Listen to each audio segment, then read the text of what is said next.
In tonight with Jimmy Kimmel's return to the air.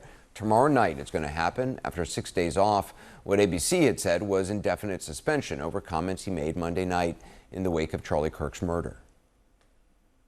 We hit some new lows over the weekend with the MAGA gang desperately trying to characterize this kid who murdered Charlie Kirk as anything other than one of them and doing everything they can to score political points from it.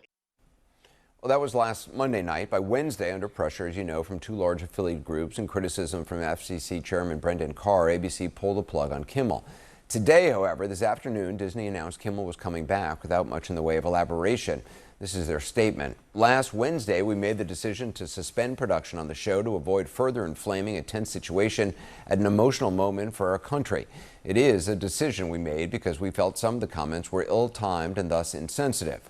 We've spent the last days having thoughtful conversations with Jimmy, and after those conversations, we reached the decision to return the show on Tuesday. The statement leaves much unsaid. What kind of conversations, for one? Also, how does Jimmy Kimmel intend to address his critics, if at all? We learned just minutes ago that one of those two big affiliate groups, Sinclair, will preempt the show. The other, Nexstar, has not said what they will do. Nexstar, as you know, is pursuing a big merger right now that actually needs FCC approval, something likely not lost on Chairman Carr. This was him just hours before Nexstar dropped Kimmel and ABC suspended him. We can do this the easy way or the hard way. These companies can find ways to change conduct, to take action, frankly, on Kimmel, or there's going to be additional work for the FCC ahead. Well, it turned out no extra work was needed. Protests followed from people demonstrating outside Disney properties across the country. Civil liberties and writers groups weighed in. More than 400 actors, musicians, and film directors signed an open letter organized by the ACLU. People said they were canceling Disney Plus subscriptions, including Howard Stern, who's no stranger to controversy and pressure. When the government begins to interfere, when the government says, I'm not pleased with you, so we're going to orchestrate a way to silence you, it's the wrong direction for our country. Now, it might sound stupid, but the thing I did, this morning I'm canceling my Disney Plus. I'm trying to say with the pocketbook that I do not support what they're doing with Jimmy. Whether or not canceled subscriptions factored into Disney and ABC's decision, we don't know, nor do we know what the president makes of it. He's not weighed in yet, either on camera or online. What we do know is that the president has now made it plain several times over in the last few days that he has no qualms about threatening the media over what late-night comics say. And what he is really concerned about and angry about is what they say about him. Are you going to ask Brendan Carr to weigh in on other late-night hosts that you have said should be off the air? Late-night host is on network television. There is a licensing. I'll give you an example. I read someplace that the networks were 97% against me. I got 97% negative, and yet I won easily. I won all 7 swing states, popular, I won everything. And if they're 97% against, they give me only bad publicity or press. I mean, they're getting a license. I would think maybe their license should be taken away. It will be up to Brendan Carr. We go first tonight to CNN entertainment correspondent Elizabeth Wagmeister in Los Angeles. Elizabeth, you have new reporting about Kimmel's show tomorrow and the Sinclair affiliate group. Yes, Anderson. So I just heard from a source that Jimmy Kimmel will indeed address this entire situation, this entire controversy in his monologue tomorrow night. I have another source who tells me that everybody at the show and at Disney and ABC, they know that Jimmy Kimmel is who he is. He is going to say what he wants to say, and they are not going to attempt to censor him. Now, our Brian Stelter also reports that Sinclair, one of the station groups which carries Jimmy Kimmel Live, is refusing to air the show tomorrow night. I know that Brian's going to speak more about that, but I have a source who tells me that even before Disney made the ultimate decision and announcement today, Anderson, to say that we are bringing back the show, that they were ready to stand behind Jimmy with or without Nexstar and Sinclair. So they are standing behind him. They are ready to air the show, even if it's not available in the entire country as it normally is. All right. Elizabeth Wagmeister, thanks very much. A lot to discuss. Joined now by New York Times reporter and columnist James B. Stewart. He's also the author of Unscripted, the epic battle for a media empire and the Redstone family legacy. Also with us, CNN chief media analyst Brian Stelter, Harvard Law professor Rebecca Tushnet, and Los Angeles Times TV and media reporter Stephen Battaglio. James, let me start off with you. Did it surprise you to hear that he's coming back? Well, it did a little bit that it was so fast, but the pressure was clearly mounting on Disney. The revolt from the creative community in California and elsewhere, no doubt an incipient revolt among Disney employees. These are issues they care strongly about. And you think like that for the hundreds of creative people in Hollywood writing a letter, signing a letter, that matters to Disney? I think it does matter, but I think even more their own employees matter, their creative community, who in the past have been very vocal about expressing their views on controversial topics. And they hadn't stated anything yet, but I'm sure they were gearing up, and there was going to be a big problem on Iger's hands. And Stephen, that's who would have made this decision, Bob Iger. Absolutely. And Bob, quite frankly, is concerned about legacy. Does he want to be known as the guy who caved in to Donald Trump and took one of his critics off the air?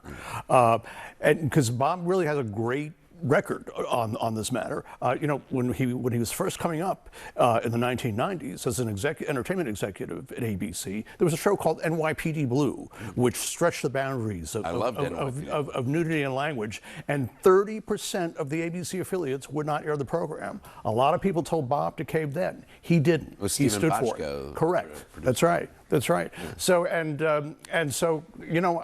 wouldn't be surprised if Bob thought a little bit about that before making this decision. Brian, the Sinclair affiliate group had previously demanded that Kimmel apologize, make a personal donation to the Kirk family and Turning Point USA.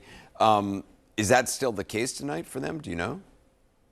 Yeah, I just hung up with a Sinclair spokesperson. The company will not officially say if it still is demanding that apology and still wants that donation. The company does say, quote, discussions with ABC are ongoing as we evaluate the show's potential return.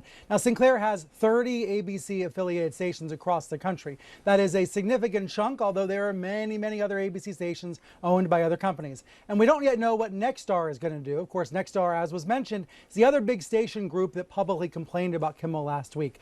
It is no secret that Sinclair's owners are conservative Trump supporters. The stations have had a right-wing bent. Some of the newscasts have as well. So this is a statement by Sinclair, and more broadly, this may be an example of the unspooling of broadcast TV. You know, the word broad is in the name, but broadcast TV has been shrinking for years, and MAGA supporters have long complained about late-night shows being too liberal, too anti-Trump. Tonight, many Trump voters believe Kimmel was lying and trying to hurt conservatives, and that narrative is still very much out there and alive and well. So I think in some ways this controversy is only getting bigger because so many Trump fans are now going to be furious with ABC. And this is a moment where Disney CEO Bob Iger is standing up, taking a position, and I think he's probably aware of what the consequences will be. I think one thing we should point out regarding Sinclair, there are affiliate agreements, and contractually, you can only preempt so many hours of programming in certain periods. They could find themselves in breach and lose their affiliation altogether. In fact, I would say if ABC had NFL football, this probably wouldn't have even happened. But why? Because they wouldn't care? Because it's such a giant moneymaker for local stations. There's no way Sinclair would. You would not risk something like this. But clearly, Nexstar is taking their time talking about us too, because I'm sure the lawyers are reading the fine print, saying if they can really keep this show off the air indefinitely. Professor, is there any? What other levers does Brendan Carr, the FCC, or the Trump administration, at that matter, have to pull here? Because essentially the FCC hadn't actually done anything. They had just, Brendan Carr had talked about it, sent a signal to affiliates that they should do something, and these affiliates did. Yeah, so the levers are this threatened license review for not following the public interest. And I want to make clear that is cartoonishly unconstitutional in this situation. It doesn't mean they're not going to threaten it. And of course, you know, lots of lawyers will send their kids to private school based on those threats. And in addition, the other thing that's on the table is potential mergers. We used to have rules against consolidated media ownership. They've been relaxed, and and there are people who want them relaxed more, but that would require federal permission. James, you had used the example.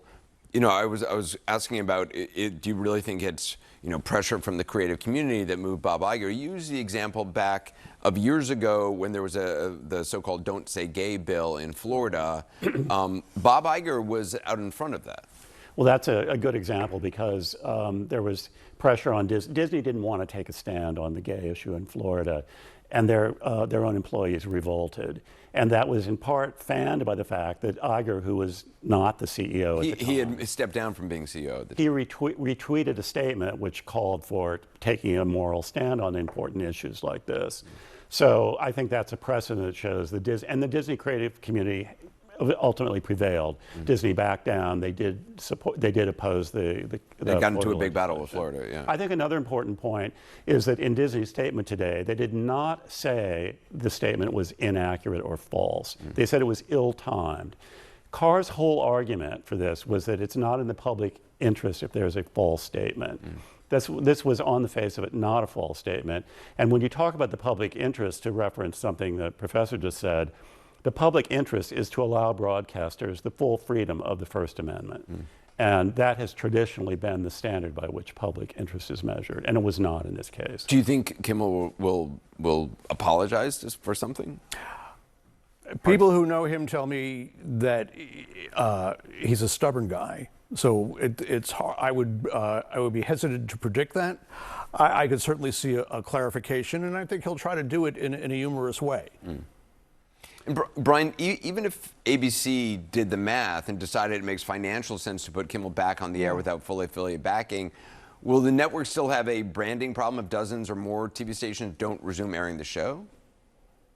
I mean, I would say short answer, yes, and longer answer, it's another example of America fracturing along red versus blue, pro-Trump versus anti-Trump lines. It is the unspooling of broadcast TV. I think some coverage and commentary about Trump loses sight of the fact that he is and always has been an unpopular president. Trump is very savvy about peacocking, about looking bigger and more popular than he is, but his approval rating usually hovers around 40%. So if you're Disney, you might make a rational business decision that it's better to appeal to the 6 out of 10 Americans versus the 4 out of 10 Americans. But that 4 out of 10, that 40%, is going to feel even more alienated, even more turned off as a result of this decision. And Sinclair or other station owners that meet those Trump voters where they are might be able to win more audience. So once again, we see a situation where people are not able to agree or share the same content, the same cultural values. It's a situation that only seems to fracture further. Yeah, Stephen? Now, many of those Nexstar stations are in conservative areas, very strong Trump-supporting areas. Panama City, Florida, Dothan, Alabama, and a number of other places where, you could see the community maybe being a little annoyed. We'll see. Thank you.